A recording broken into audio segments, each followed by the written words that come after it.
Hello, everyone, and welcome back to the Star Wars Stuff Podcast. My name is David, I'm Colin. and we are back again talking about the first two episodes of the Acolyte that premiered yesterday to the entire planet on Disney Plus, and we are going to break these down. But before we do, we want to thank all of our awesome patrons out there. Starting off with our top tier supporters, Hayden Hauser, Darth Ace One, who was in the chat yesterday, by the way. That was pretty cool. Liam McCallion, who might be watching us here since it's around his time, his prime time there. Chris Simpson, Kevin Leininger, Deb McCaffrey, Drew Peters, Zach Netzel, Finner526, Maya Morris, and Makatao Tala. Thank you so much for your awesome love and support.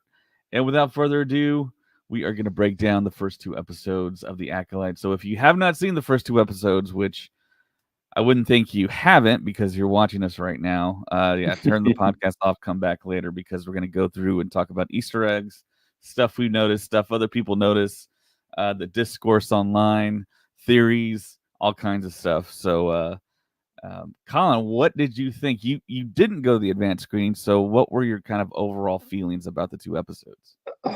So I didn't go to the event screening, but I did see it on the big screen, and I will say that it was cool to see it on a larger screen. Um, Here's my thing: is that people have a lot of mixed feelings about it because of it's a different era of Star Wars, right? So it's not what we're used to, where it's like, where's Luke Skywalker? Is it going to show up, or are we going to have a cameo from someone? This takes place 100 years before any of that. And I am a big fan of the High Republic books. And this really felt like a High Republic book. And the pages just, you know, of the words just kind of ripped off the pages and got put onto a screen. It felt like a High Republic novel. And there's a lot of buildup. Now, the people that saw it in at the premiere, where they got the 4 episodes in instead of the 2 episodes, their reviews are a lot different compared to the people who have only seen 2 episodes. And I think it's because there was a lot more that happened in the other 2 episodes that us as an audience has not seen yet. So right now, I'm not gonna make a judgment on the show at all. I'm not gonna give a rating of the show at all until I at least see the next 2 episodes. After that, then I'm gonna be like, all right. But as of right now, I think the show is off to a great start. There is a lot of buildup. There's a lot of mystery. We go back to Coruscant. Even though it was for a short bit, that was pretty cool. I Again, if you haven't seen it yet, you probably shouldn't be listening to our breakdown and Easter eggs and everything. But I hate that we only got Kelnaka for like 10 seconds. That was probably like the best and worst part for me because I was like, come on, man. But yeah. So overall, I thought the show was great. And I also loved how they pulled all of these actors from like different, you know, shows and films and stuff that aren't like for example, they added the actress who played X2 from Logan, and they also added the actor he played a Lannister in the Yeah, in Tommen. yeah, Tommen, who yeah. plays Tobin. Yep. And then you also have the actress who played Rue in Game of Thrones. So it's not like big well-known actors. Hunger It Games. was more of like, yeah, yeah. So it was just really cool to see like all of these actors that we haven't seen in a bit just kind of come back. And um I think it's great because the Jedi are in their prime, and Yeah. the Jedi aren't afraid to use the Force either. I think that was the super super cool thing for me, anyways, uh, because there's moments where we see Jedi throughout the Clone Wars and and some of the other shows of where you know there's moments where you're watching and you're like, why aren't you using the Force? Just use the Force. Just do it. Pull out your lightsaber. Just come on. And they actually do that in the show, and you're just like, oh my gosh, that's right. Because the Jedi are not blinded by politics and just all that stuff. They are in the zone at this point because they are keepers of the peace. They are not soldiers. They are not pawns of the Senate. They are doing their own thing. So I am really, really excited to see where the show goes. Yeah. Yeah, for everyone watching right now, if you want to hit the like button, type a comment in chat, we can address it. And also, we are announcing officially today that we do have a bingo card running throughout the Yeah. series. So if you do hit a natural bingo, let us know via any social media channel, via the comment section. However, you want to notify us, you can email us at starstuffpodcast@gmail.com. But whoever calls out the bingo first will win something. We're thinking Acolyte related. There's not a lot of merch that is dropped. There's some Black Series figures and some vintage figures, You but will all we're have to wait and expecting, see. yeah, we're expecting something a little bit um, more intricate, more detailed, a little bit more cooler than just action figures. So we want to be able to provide that to you. We don't know what they're going to drop, so hopefully they do drop something. And of course, if we can't get a natural bingo by the end of the show, if there are all the spots that have been called out that show up in the show characters or mentions, you can mark those as a spot. If you fill up all the spots possible, that's a bingo as well. Let us know, and you'll Yeah. win something really cool. The last time we did it was with Ahsoka, Yep. and we gave away her lightsaber, her Black Series saber from Hasbro Pulse. So Yep. yeah, stay tuned for that. We've already put this up on Instagram. You can take that down, copy it, and you can mark it and play along. Also, I'll be posting it on X/Twitter, so you'll have it. And of course, you have it on this video. You can see all the spaces. And if you've seen the first two episodes, there's at least one on here that you can mark off. So Yes. yeah. So with that out of the way, um, also want to report that it was marked. The Acolyte was certified fresh by Rotten Tomatoes right before it premiered. So I believe it had Yeah. like an 86%. So great sign. I think in general, most people liked it. All the positive voices out there, all the non traditionally negative voices really liked it. I liked it. You kind of covered all the bases for me. It's fantastic to see the Jedi on screen again, working together. That's a dream I think we all had when we watched The Phantom Menace. Seeing Obi-Wan and Qui-Gon walk into that Trade Federation ship, pull their hoods down, and them interacting during like kind of the ending of the height of the Jedi. That was a dream of mine since I was a little kid, and we get a TV show about that now, essentially. And hopefully, like you've said before in the past, Colin, they take High Republic era stuff, which is another 100 years prior to the Acolyte. The theme's 100, but we Yeah. see that. Hopefully, we get to see like Elzar Man. We get to see maybe a young Vernestra Rowe, who we do see active as an older person in her hundreds in the Acolyte. But yeah, I really liked it. We're gonna talk about it now. We're gonna try and jump through frames. I'm gonna share my screen here, and we'll break it down. Yeah. So we get the traditional fanfare with Star Wars. We get the Lucasfilm. That's what they had in the advanced screen actually for us. It was really cool to see it on the big screen. So this is So interesting right here. yes, and I think they are gonna keep that tradition going because if they also did that for Ahsoka, except it was kind of like a crawl. And this one it was like what they did in Solo. So I was like, okay, interesting. Um, Something that my wife actually brought up was she didn't like how it said that the um I don't think you've gotten to the part yet. But there's a line in the opening crawl where it says something of the force belongs to the Jedi or something like that. I think this is the entire thing. It Oh, reads okay. 100 years before the rise of the Empire. It is a time of peace. The Jedi Order and the Galactic Republic have prospered for centuries without war.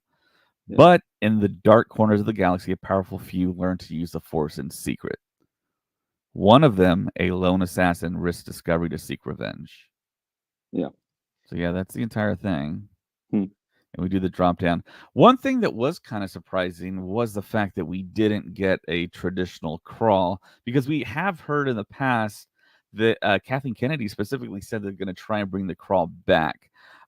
It would have been great to be in the theater and get that surprise, but like you said, we got a Solo S style opening wording for the series, Yeah.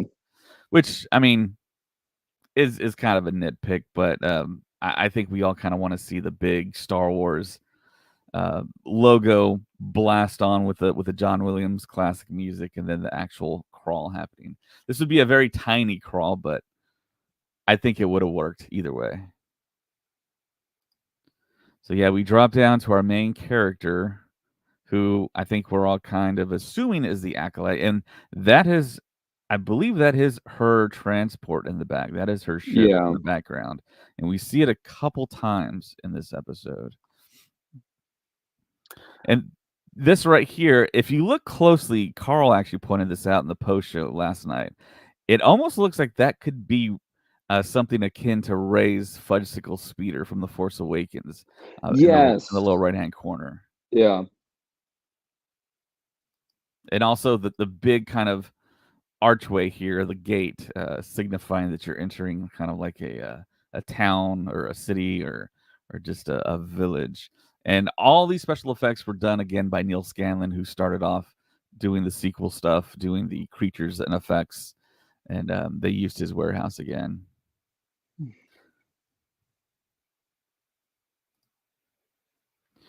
So this This alien, creature was interesting. Yeah. yeah, yeah, Because of his mouth kind of reminds me of like a fly trap. Because if you look in there, it looks like um there's like flies in there or something like that. And it just reminded me of a fly trap in a way. But it also reminds me um of the Imperial spy from New Hope that tells the stormtroopers of what dock and bay that the Millennium Falcon's in. yeah, yeah. No. It also kind of reminds you, I think, subliminally, because I didn't think about this at first, but the Bomar monks in Return of the Jedi outside Jabba's palace, That too, yeah. like that little tank on the bottom of like their of the abdomen, like a spider, and it's Yes. filled with like some fluid or something. And now the really interesting thing about that, which I don't think that he's a monk, but Right. that's not how they always looked. What they did is that the like monks wanted to live forever, so they put a part of their ends of their like their soul and their like kind of body into that droid. And so that orb thing like on that monk droid thing we're talking about is from like the monk's body, and they pretty much had a surgery transfer. um this clip right here is just the longer version of what we got at the end of the Phantom Menace, like because if you saw the Phantom Menace for the 25th anniversary screening, you had the opportunity of seeing this small clip here, Mhm. uh, and we found out more about it, especially with a certain scene that happens near the end of it. But it's pretty cool. Keep going. Yeah, so one of the Easter eggs here is this is actually a noodle shop. If you look in the background there in the left-hand corner, there are noodles being hung, uh, getting ready to be served up. And when Lucasfilm did like a special press event, they gave away cup o' noodles with Arabesh on them to people. So this is actually a noodle shop, which harkens back to a few other things in the lineage of Star Wars in the Matrix, because actually in the last Matrix film, Neo visits a noodle shop. And of course, we visit Trinity here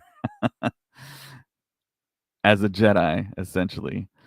I don't know how much all that's connected, but there she is, Carrie Ann Moss, Carrie Ann Moss as Master Indara.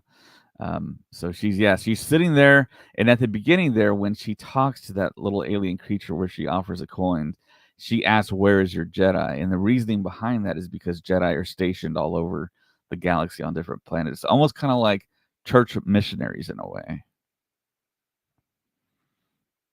And then May asks for the Jedi to attack her. And then the aliens around her, around Master and Dara, just laugh because they know it would be folly to attack a Jedi. Yeah. And of course, Master and Dara replies back, "Jedi do not attack the unarmed," which is, of course, a Jedi fundamental principle. They only use the Force and their skills for defense. And of course, May attacks everyone, provoking Master and Dara to get involved here. And the interesting thing here is that, of course, May is not using a lightsaber, but is trying to go for Indara's lightsaber. Right. And she was doing that for Saul later on as well. So I'm curious if, well, maybe she's trying to take it, kill the Jedi with their lightsaber, and then maybe, you know, the whole rule of two thing, right? Like Mhm. for like Sith, she like has to take the lightsaber during combat and then kill him with it, and then that's how she can bleed her crystal. Maybe. So I agree with that to a certain extent because I Okay. think she's by her master. I think the popular assumption is she has to attack Jedi without using a weapon. But I think as she moves along throughout killing the four Jedi, she will have to take a kyber crystal to bleed it to become an actual Yeah. apprentice and move on from acolyte status to apprentice status. So she's going. I think she at this point she's going for the lightsaber to maybe disarm her. I don't know. Maybe that's just a tactic. But a big Easter egg here is the fact that that lightsaber that Master Andara wears is actually that teaser poster that has the blood streak, and it is Yeah. her lightsaber at the bottom. Shout out to Carl because he was the first one that actually pointed that out. It's this poster right here. In an age of light, and darkness arises. That's the exact same lightsaber. It's a good shot right here for watching us on video, YouTube, Twitter, Facebook, that you can actually see it's the exact same lightsaber. Yeah. So, and Carl was saying that told me that told him that she was gonna die. That alluded to that fact, and of course, that came to fruition. So, Yeah. moving on here, we do see a combination of wire work, and Leslie Headland referred to it as force foo. And this kind of harkens back to The Matrix, to Crouching Tiger, Hidden Dragon. Yeah. And we see both of them use the Force to elevate themselves. The other interesting Easter egg here is the fact that Indara has those two black dots on the side of her left eye. Now, we've all seen the TV spots, we've seen the trailers, we see a flashback sequence where Soul's hair is actually shorter, and Yes. Indara is there as well. But if you really notice and you look at Indara's left eye, in those flashbacks, she only has one black dot. Oh, okay. Okay. So, what the Interesting. significance is of the black dots, we don't know. Um, they could be related to death in a way. I mean, that would be a parallel to sometimes when people get tattooed. That's what it means. Yeah, I thought this whole fight was really cool. And then you actually get to the parts where like the mystery kind of begins because and Dara, you know, is just like, why are you here and stuff like that. And you're like, oh, she like knows her and oh man, no, this show was off to a great start. I Yeah. like the mystery behind everything. Yeah, so Bailey Pass on YouTube asks, "Is the rule of two present during the High Republic? Not too familiar with the history of the Sith prior to the Phantom Menace." So Darth Bane was the one that created the rule of two. And Fun fact: Mark Hamill actually voiced Darth Bane when Darth Bane made his debut as like a Force Ghost, Force Vision in the Clone Wars in season 6, Lost Missions, of when Yoda goes on his quest and he goes to the Sith homeworld. But as of right, the Sith have been extinct for a very long time, as the opening title has said. Like, there hasn't been any war for a long time, and the Sith have not existed.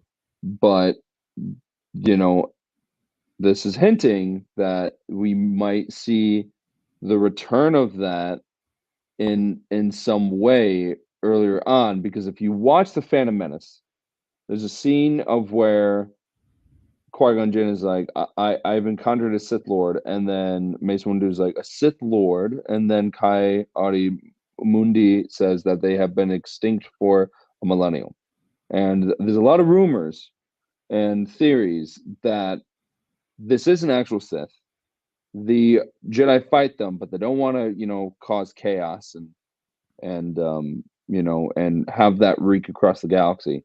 So the main Jedi Council members just keep it as a secret, and they don't say anything going forward because they don't want to uh, have that fear that there is someone more powerful than the Jedi, or someone is threatening the Jedi Order.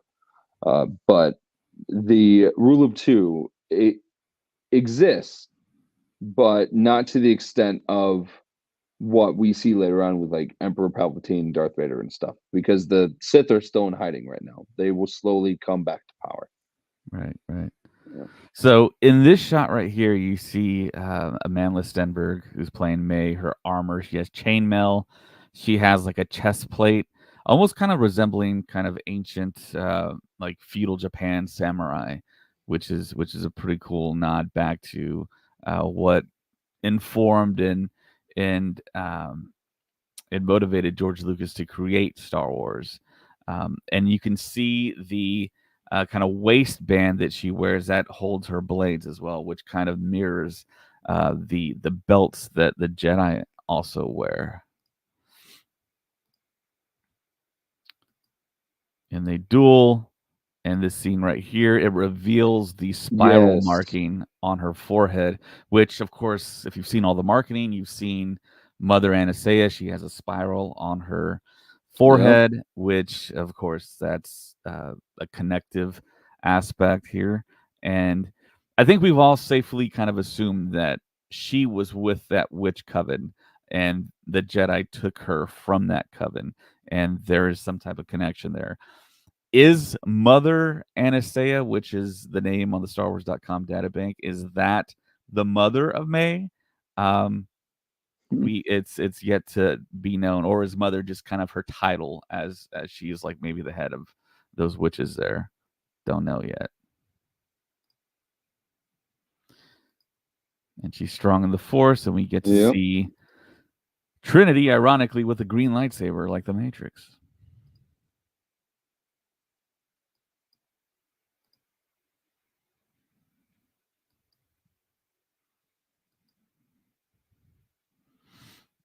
And May outwits Master Andara here by pulling her focus away from the self-defense in the battle and loses her guard and gets stabbed.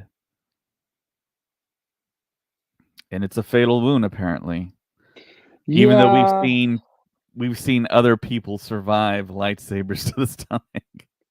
I thought the way that she died, I was like, but I mean, technically, that's right in the heart, right?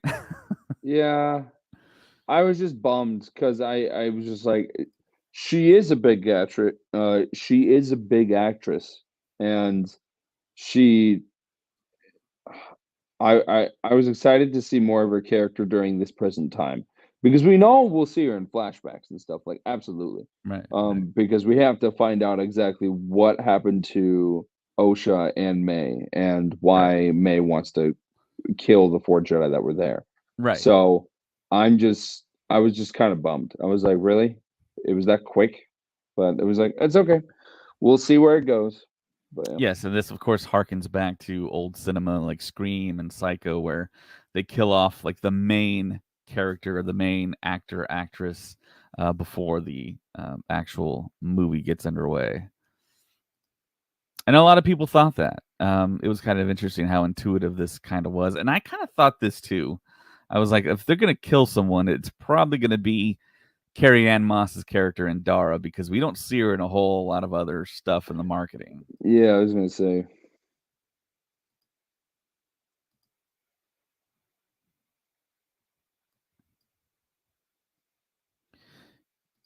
And the other interesting fact is she leaves the lightsaber behind. She That was doesn't my take other it. thing too. Yeah, I was like, huh.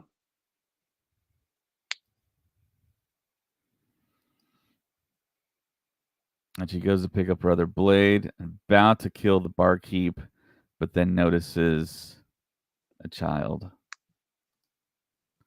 And this kind of proves that May is not totally on the dark side. She's not total evil. And this kind of harkens back to the story we learn a little bit later where she was abandoned as well, it seems like. And then right here, I believe we get the. And it's not orange, which is interesting. You know, I think that's a good catch there. It's actually one O that splits, and it's not all the way Right. red as what we would associate to the dark side. So Yeah. that's a good catch. Yeah. And of course, we meet Osha. She wakes up from a dream here, and she is on a starship. And Osha is played as well by Amanda Stenberg. It's interesting to see her portrayal of Osha, how it seems like I think of course lighting comes into play here, but it does seem like a different person. Amanda Stenberg does a great job of playing two different characters here.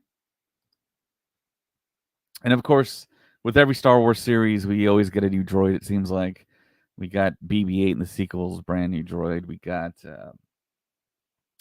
who was the what was the name of the droid in Andor? Uh, his name was his nickname was Emo. Right, B2 Emo. Yeah. And now we have Pip, who was described by Leslie Headland as kind of a mix of an iPhone with a Swiss Army knife. Yeah. And that's what I originally thought too when I saw this. Before I heard her say that, I was like, wow, this seems like kind of like the device that everyone carries on the planet right now, which is an iPhone, but it has a lot more functionality with like a Swiss Army knife as well, like Yeah. a multi-tool. And we see one of the earlier iterations of the Gonk droid right there in the bottom left-hand corner. I like how they mentioned Nar Shaddaa in this, Mhm. just because of it's been it's been mentioned before. I just really hope that we go there one day because I loved it in Force Unleashed. Mhm. Because in the Force Unleashed game, that's where General Ram Koda actually falls to because he got blinded by Star Killer, and then we find him in a bar and he's all like beaten up and stuff like that. So I think that going back to Nar Shaddaa would be really really cool. And it does Yeah. have a tie to the Huts as well, right? Yep. And Jabba is actually alive at this time. Yep. He is just a kid. Yep. And here we go with the aliens in the show. We get Nemoidians back. So cool. And we He's find out that our oh, two characters here have to go outside in space yes. and work on the ship, which is traditionally done by astromech droids. And we don't see any here, but we hear the reference. And of So those course, boots, sorry, yeah, go for it. you should keep going ahead. So those boots right there is an Easter egg to Ahsoka because the last time we saw those exact boots was when Ahsoka wore those boots on the ship when she was out there trying to fix stuff, and then she had her lightsabers, and then she was like deflecting things in space. I think it was episode like 3 or something. But yeah, we have seen those boots before.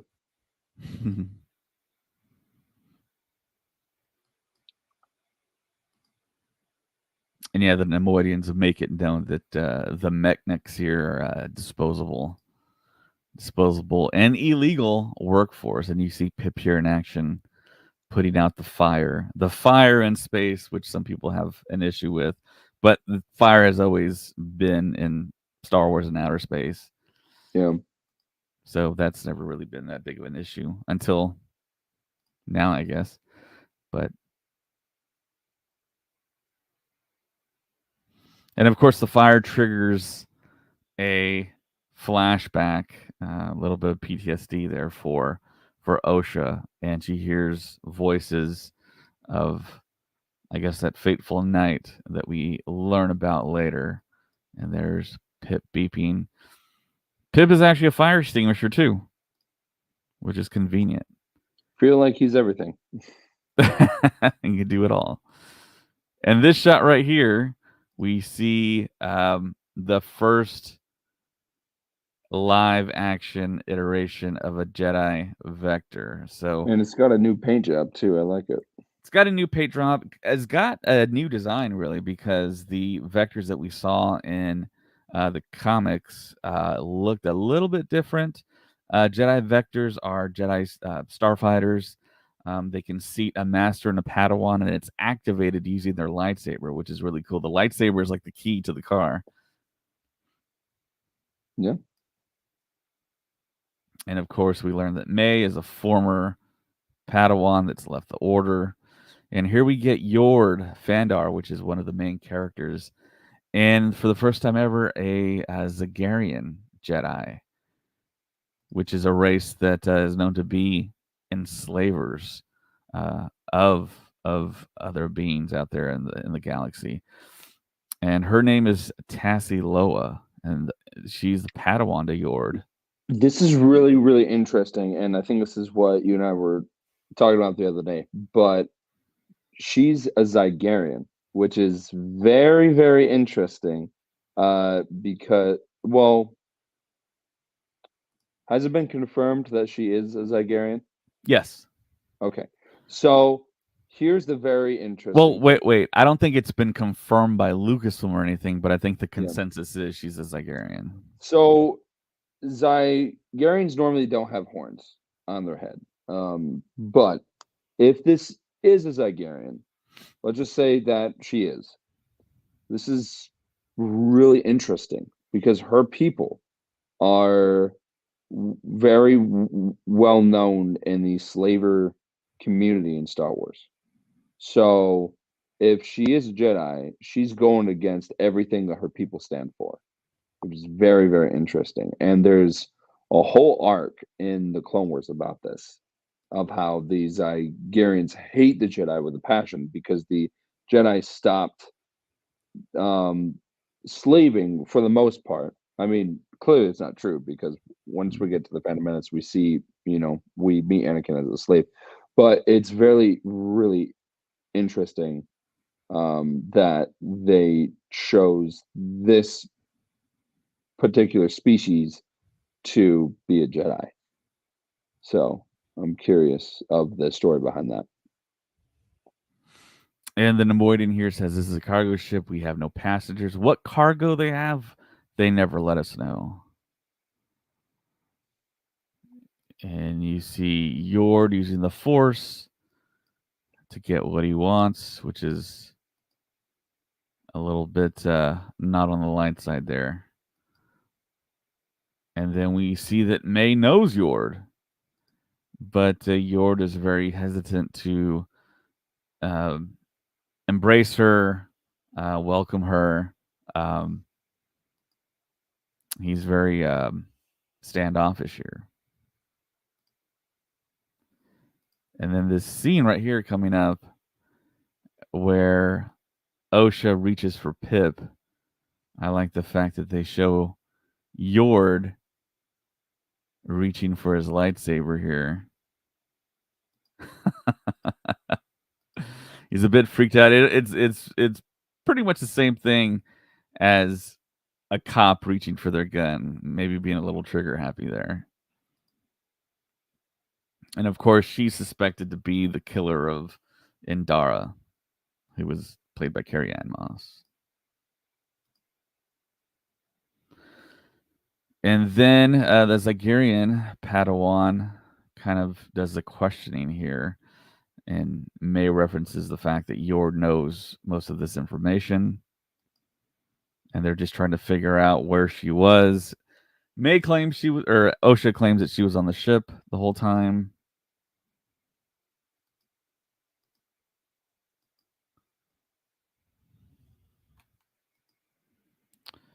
And if you're watching this on video, you can actually read there on the screen. It says, if I recall correctly, Master Indara advised the Jedi Council. I don't think she was necessarily on the Jedi Council.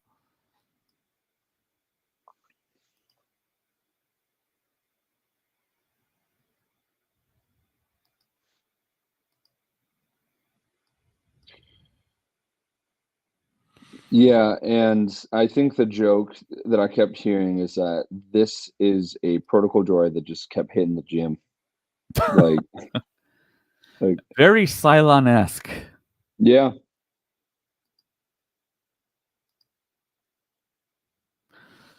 And the interesting thing, I guess, is like an editing thing or whatever, but that ship, we never see it arrive, but we see it take off from the Nemoidian ship there. So did Yord and his Padawan go off? I'm guessing, yeah, they went off in the Jedi Vector that they arrived in, but Yeah. there's a prison ship there. It takes off. And then we get our very first shot of Coruscant, the Jedi Temple. Coruscant is a lot less populated by those skyscrapers in the beginning here. And if you look closely on the left-hand side, you can actually see a pathway with trees. Yeah. Which you don't see very much green on Coruscant. The other interesting thing too is that the Jedi Temple is, it's very elevated. It is not on ground as it normally is. So that was really interesting to see as well. And of course, this shot that we all got with the Padawan or the younglings with their eyes closed, Yeah. with Soul doing the teaching here straight from the trailer. Yeah. You heard the other. So this is actually from, I believe it was the second High Republic book, or yeah, yeah. I think it was that one, but it was used concept art because in Rise of Skywalker, it was going to be shown that Kylo Ren would, like, go visit Coruscant and stuff like that. He would go visit the old Jedi Temple. He would go to like a secret elevator, go down, and it would be revealed that there was a Sith temple underneath. It is canon that the Jedi Temple in Coruscant was built over a Sith temple. So keep that in mind, because they do talk about that in the High Republic books. So, And later on, we actually do go to a lower chamber where we see gel cells, actually. yeah. So yeah, in this dialogue right here that Soul's speaking to the younglings, think of diving into a great ocean. So in the High Republic books, Elzar Mann does reference the Force as being an ocean, and this could actually be a callback to that. Yeah.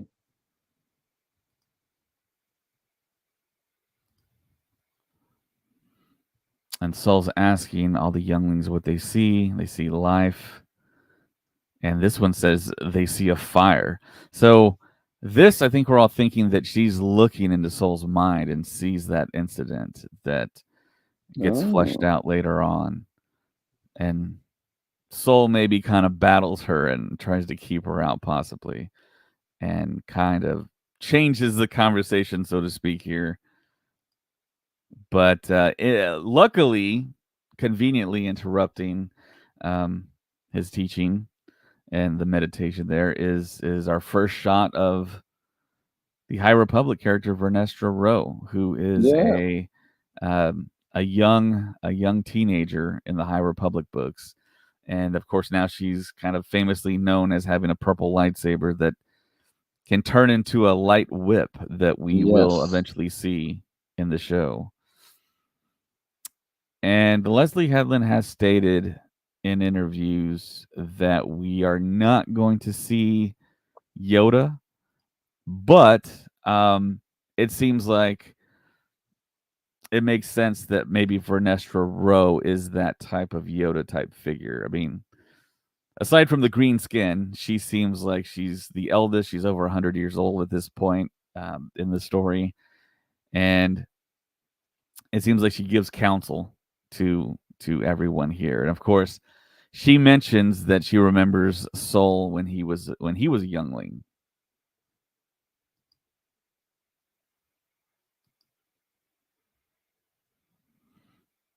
And of course, Vernestra reports the death of Indara. And there's a lot of pondering, a look of pondering on Sol's face. Yeah.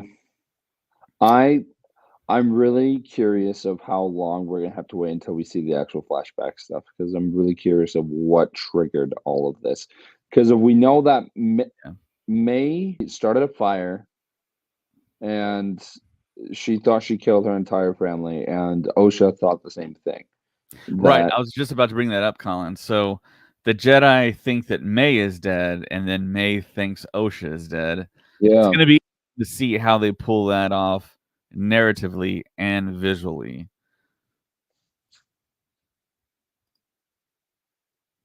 And of course, the evidence against her is strong because they think that May didn't survive that incident. So it has to be Osha. you know, And then, of course, we see the attachment that Sol has to Osha, his old Padawan. And then this is very interesting right here. Vernestra Rowe says that discretion is important here because they don't that's a want to bad give sign. their adversaries any type of political, um, any strategic political um, stance against the Jedi. So Vernestra is advising Sol on what to do here. And then we get back to the prison ship here, and we see the Swole droid, as you Yeah, refer to him as. And this is odd right here too. I guess maybe a callback to maybe Alien, but this parasite that's used to kind of subdue um, this suspected criminal here, which was interesting because it's kind of an aggressive form of restraint and cruel because it really kind of tortures the person there when it's applied. yeah. And we see other inmates here being transported. And there's a description there. It's a parasite used to subdue violent criminals. There's a lot of new species in these Yes. first couple of episodes, which is really interesting.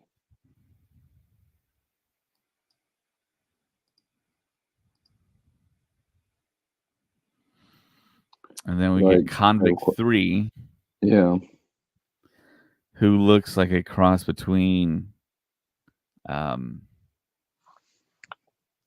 Lobot and something that we've seen from the So sequel trilogy. yes, I think I know what you're talking about. So Mhm. he reminds me of like the weirder look of Dengar, because Dengar is actually in Yeah. episode 9, but he looks very similar to that. I'm trying to pull up a picture of him. Yeah, with the back and forth between the inmates and OSHA, you can tell that OSHA's fairly pure and wants to do the right thing. And she has faith in the Jedi. Yeah. So she really has nothing to worry about. And the seats are droids. Just want to point that out. It's a really, really cool design. That's pretty cool. Yeah, that's wild. It's almost like they're hiding in a way. No. But I thought once they did that, I thought someone was going to come down and sit on them, but didn't happen. And there you see the alien breakout.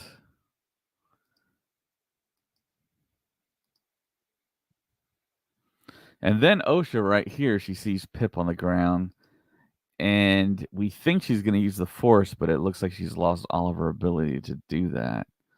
She's been disconnected for so long.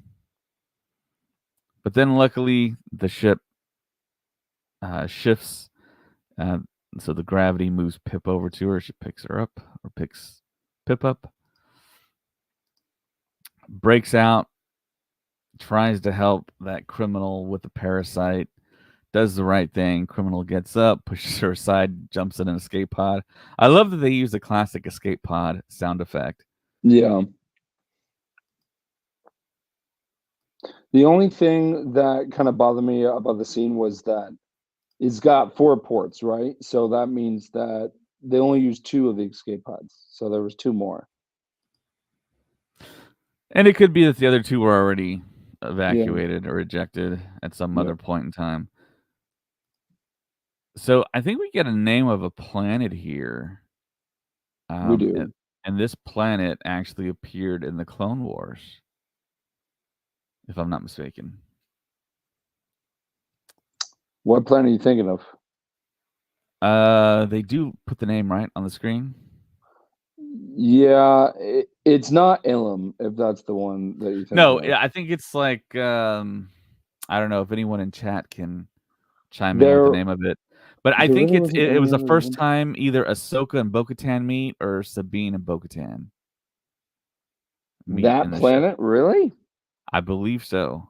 Huh. I could be mistaken, but here you get another shot of the Jedi Temple.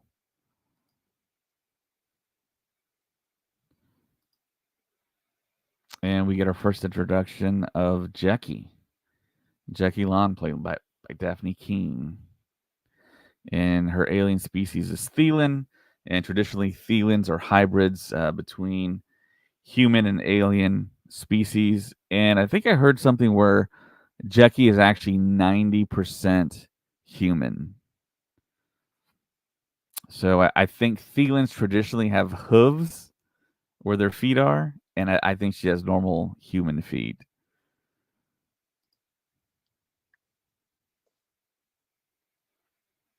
And Jecki actually calls out her master Soul at looking at an old hologram. And Yeah. Soul has the comeback of, yeah, I mean, I'm looking at it, but if we don't remember our past, we're doomed to repeat our failures. So, which is a traditional saying in history, human history. Yeah. Don't repeat your mistakes. And I mean, you want to have memories too.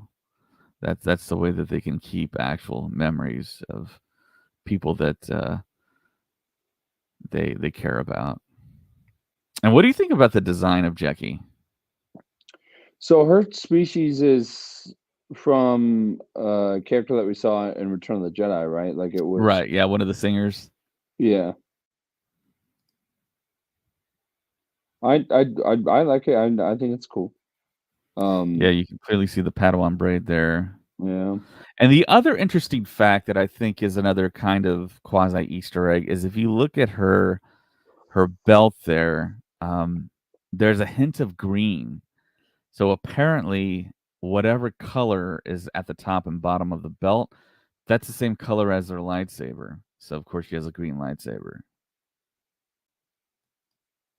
But it's very hard to see. Mm-hmm.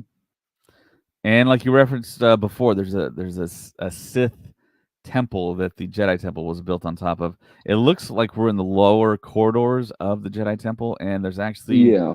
a prison here, a jail cells, I guess you could say, not really a prison, but they keep criminals down here apparently.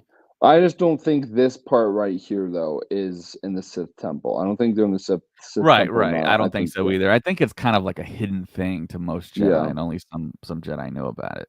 Yeah. And then, of course, Soul reads the mind of one of the escapees from the prison ship, and sees that OSHA did help this inmate. And immediately, Soul turns to Vernestra Rowe and is like, "You see, And Vernestro's like, this doesn't clear a murder. But she didn't do it. Yeah, then Soul, classic Jedi. She is alive. I can feel it. And then we learned that Soul actually trained her, and that Osha was her Padawan at some point. Yep. And So the event happened 16 years ago, yeah, and then Osha was a Jedi for 10 years, and then she left the Order, and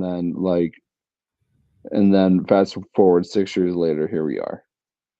Is yep. is the timeline? So yeah, crash on this planet. Osha clearly survives, and she's looking around. It's a snowy planet. Snow is entering the prison ship.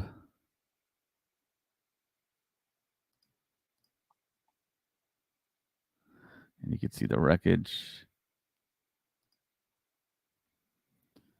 And you hear chittering and shrilling, and boom, there's someone standing there. So did you think this was like maybe one of the like Sith antagonists at this point? I thought May was there. I thought Okay, that was May just off the get go. I didn't think it was the younger version of her, but I thought it was May in some way. right. So you are correct. And you see this character walk away, and a chase ensues, and you get to see more of the Jedi Temple. You see Soul walking along with Jeki there, and they're talking about the mission. Um, Play this for a slight second. Hang on. Oh well, I was talking about like the doorway. Um, because if you see, nope, go back. Yep, coming up right. That guy's blocking him. All right, stop it. All right, that character, those like two characters that are talking that Saul and his Padawan just passed. That creature is a old Republic Easter egg. Um, and we actually see that species in the Clone Wars for a brief second too. But I love how they are slowly bringing things back from the Old Republic, just because a lot of people are fans of the Old Republic. So pretty cool Yeah, and stuff. I believe that species was on the cover of the Knights of the Old Republic video game. It was. So So that's a pretty cool callback he's, there. yeah, And Soul actually has gauntlets on, which are kind of cool there. yeah. And if you look at Jeki's lightsaber, it's very, very small, maybe in between the size of a normal hilt and Yoda's hilt. Huh.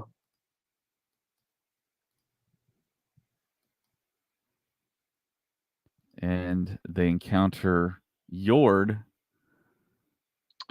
I don't know how I feel about him. I like him. I like that character. I don't think he's cool or anything, but I like the fact that Yeah. this character is there. He, I mean, you've met people in life just like him. And same thing with Jeki. That's why I kind of like the fact that these two characterizations of Jedi are in the show. And you see a docking bay. It looks like it drops down through those tunnels there. And we see them take off in a Jedi cruiser for the first time. And the interesting Easter egg here is the fact that when you see young May walking through the snow, notice she leaves no footprints. Yeah. There's no footprints, so that indicates that she's really not there. Which I don't know if that's on purpose or is this just that fake Hollywood snow they use. I don't know, but it does work as far as the story goes. And you see the fire on their home world, And you see, I think, their childhood living quarters. Because you do see the two beds right there. They're essentially identical, like they are identical twins with the same pillow arrangement, just mirrored.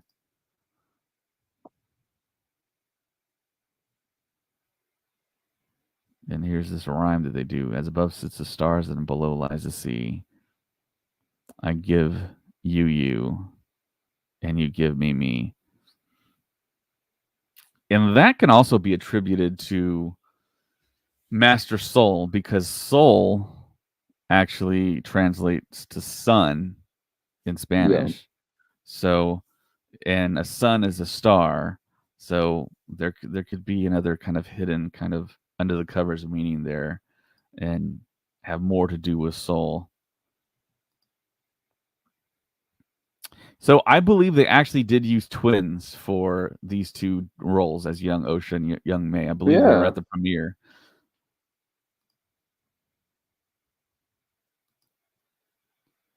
So this is very reminiscent of the dyad sequence that we got and plot line and the Rise of Skywalker, how you have two twins, they're connected in the Force. Even though they think each other is dead, they're still kind of powerful. They're powerful together. And that might be the reasoning why this Sith Master Stranger guy is interested in them or in one of them, because they're very powerful. Maybe he wants to get them together. Um, Maybe that's why the four Jedi that May is seeking revenge upon wants to kill, because apparently maybe those Jedi knew the power of these two together and wanted to kill or leave one behind or separate them, whatever have you. We'll find out in the future.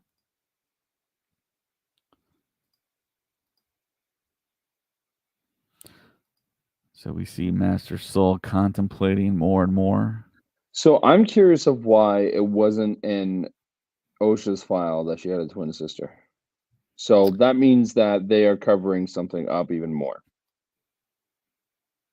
This is true. Why they covered it up, that's the big mystery. We're gonna find out. Yeah. Brendok was the home planet. I was there when her sister started a fire that killed her entire family. Which is kind of dark. Like, Yeah. And he lies to Jackie. Osha was the sole survivor. I took her as my Padawan. Or maybe not in lies per se, yeah. but just kind of hides the fact that she has a twin.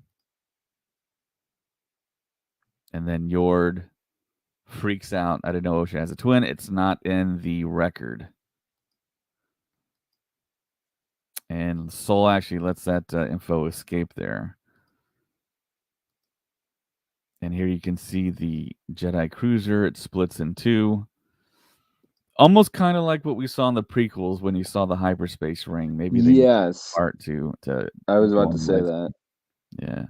Because I think in a way I think that's like a hyperspace ring. Yeah. And then Yord is using his detective skills, saying that Osha couldn't have survived this. But of course, Soul feels her through the Force, goes after her, and we get our fugitive moment. I really love here how Yord uses his lightsaber as a light. Kind of like what we saw in The Rise of Skywalker. And then here we get the fugitive scene where Harrison Ford is walking at the end of the tunnel there, and Tommy Lee Jones is in pursuit. And actually, that scene inspired the Clone Wars scene where this kind of similar thing happened, where Ahsoka Yeah. was in OSHA's spot here.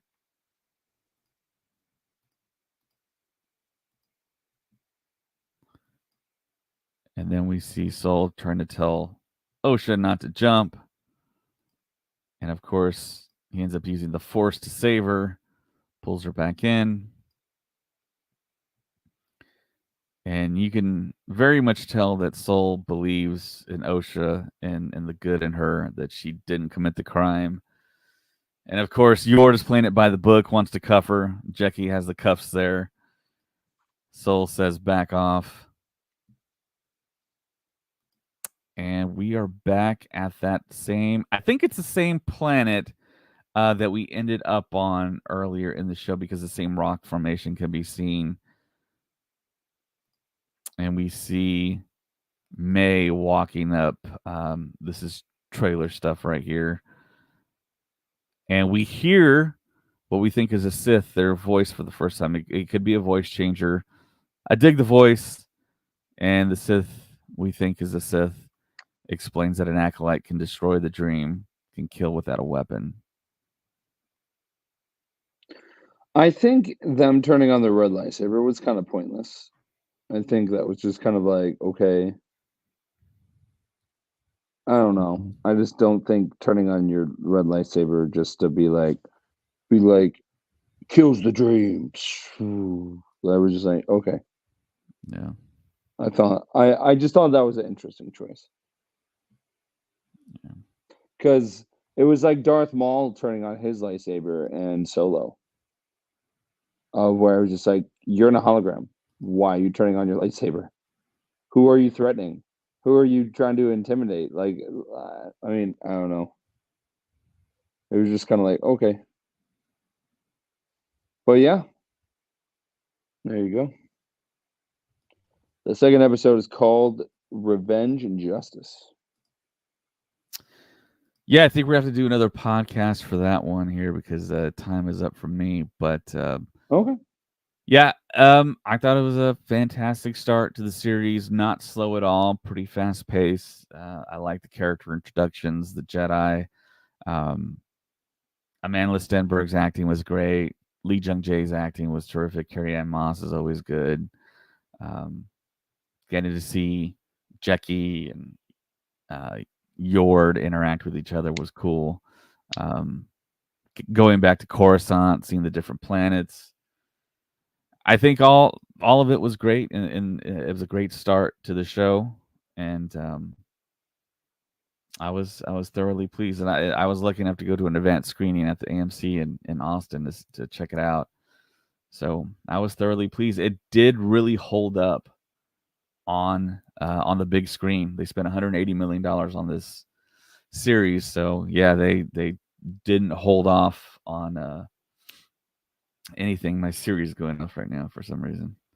But yeah, Bailey Pass on YouTube says thanks for the podcast. Can't wait to see the next breakdown.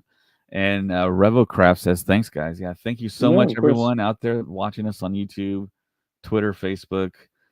Thanks for all the love and support, all the likes, all the comments. We really love the interaction with everyone, and Yeah. really appreciate everyone checking us out. So I think we'll do maybe another breakdown tomorrow or whenever Colin's free again Yep. or whenever another podcast host has some time because we all lead pretty busy lives here. Uh, Yep. so yeah, that's pretty much it. The breakdown for episode 1. We'll do the breakdown for episode 2 sometime here in the near future before episode 3 drops. And episode 3 apparently is a really cool episode.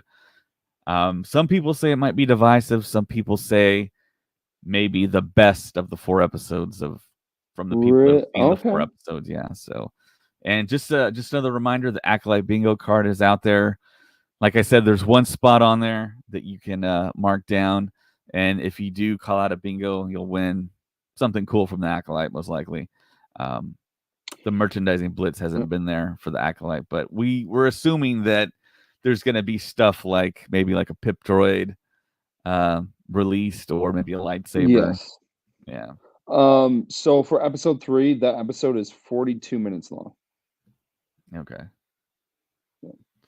So, It's going to be hard only doing one episode a week now. I mean, I'm fine with it, and it goes all the way until July, and I'm excited. And then we're getting the new Star Wars game, Star Wars Outlaws, at the end of the summer, and then it kind of got blocked. Well, not blocked, but it kind of got lost in the excitement of Acolyte. But yesterday, not only did Acolyte come out, but the new Star Wars game called Hunters came out as well. So that was very, very cool to see. So I'm really, really excited about that game. I played a couple of matches, and there's a lot of different custom stuff that you can do with it. So I'm really, really excited to keep playing the game. But yeah, it's cool. It's available for Android, iPhone, and then it's also available for Nintendo Switch. So yeah. I wish it was available on Xbox, man. I'd be playing it. I don't have a Switch. I've been asking for a Switch for Christmas for the past 3 Christmases, and Santa hasn't brought me one. But I don't know. Maybe this year. So we'll see. And thank you once again to everyone out there, all of our supporters on Patreon, everyone that signed up, everyone that likes our content and interacts with us. Thank you so much. And for Colin, my name's David. Until next time, may the force be with you. Always.